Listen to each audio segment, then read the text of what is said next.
Bienvenue à cette revue des marchés boursiers Cachemire du vendredi 2 mai 2025. Quand même, une semaine qui se termine dans le vert. Vendredi, la journée était excellente à la bourse. Et on regarde des indicatifs. On avait des idées là, que ça allait bien aller. Ceux qui ont écouté le segment de ce matin en avant marché boursier, on avait quand même des indications. Et surtout, on avait eu les données sur l'emploi et ça a propulsé les marchés. Donc, le TSX à Toronto a fini 235 points en hausse, 25 031 points. Le Dow Jones, 564 points de hausse, 41 317. S&P 500, 82 points en hausse, 5 686. Le Nasdaq, 266 points dans le vert, 17 977. Je regarde, le pétrole a baissé de 95 cents, 58,29. US.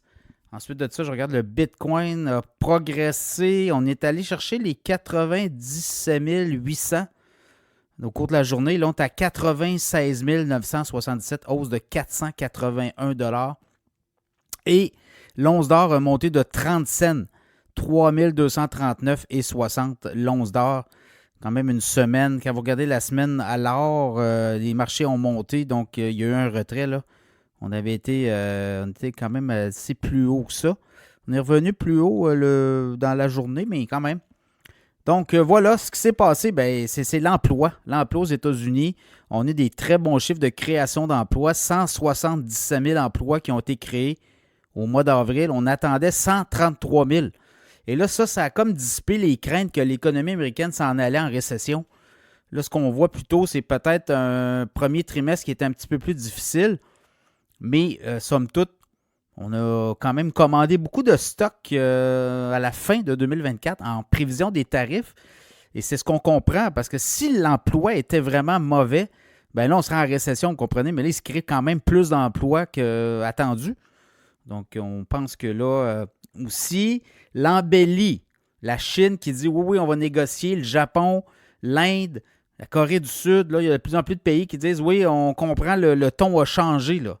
Le Canada, Mark Carney qui s'en va mardi à la Maison-Blanche rencontrer Donald Trump. On va peut-être parler de libre-échange. On va peut-être parler de forteresse nord-américaine. Alors, ça va marquer les esprits aussi. Donc, on pourrait peut-être rester encore là à un retournement. Je pense qu'on on en est là. Donc, ça va être à suivre. Là, je regarde, les technos ont bien fait. Hier, Apple a perdu 3,8 % aujourd'hui. Ben, c'est surtout les frais de douane. Là. Ils parlent de 900 millions sur le trimestre au complet. Donc, c'est quand même... ça va impacter les prochains profits, évidemment.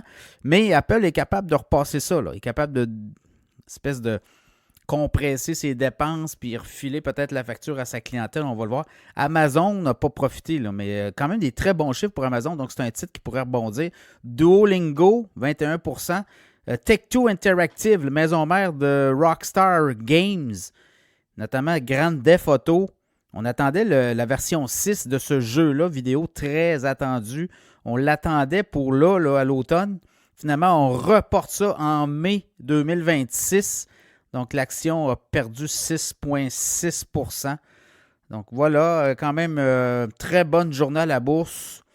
Et si vous allez voir un peu, là, le S&P 500 a repris pas mal de ce qu'il avait perdu. Là, quand vous regardez versus perte du S&P 500 sur son sommet qu'on avait eu quand même, c'était quand, là, 20 février, 6100 points. On est tombé à 4009. Donc, on avait perdu quoi, là? 1200 points. Puis là, on est rendu à 5000, quasiment 5700. Donc, on a repris 700-800 points sur la perte de 1200. Donc, on a repris quasiment 80 %, en tout cas le 2 tiers, 66, quasiment 70 %. Donc, voilà. La semaine prochaine, encore des gros résultats. Et on va voir aussi si on est capable. Les earnings n'ont pas été... en fait, on n'a pas tout démoli. Là. Les Meta, Microsoft, ça a bien été. Apple, c'est plus les tarifs. On le savait qu'elle allait être affectée par la Chine, notamment. Mais on parle de transférer beaucoup de production du côté de l'Inde. Dans le cas d'Amazon, c'était quand même des très bons résultats. Donc, encore beaucoup de résultats à venir, d'autres politiques. Là-dedans, on va avoir des tarifs, on va avoir peut-être des ententes. Le Canada va peut-être ouvrir la porte là, à traité de libre-échange. Donc, on pourrait suspendre les tarifs le temps qu'on négocie une entente de libre-échange avec les Américains. Nouvelle entente avec le Mexique aussi, donc ça sera à surveiller. Grosse semaine encore à venir.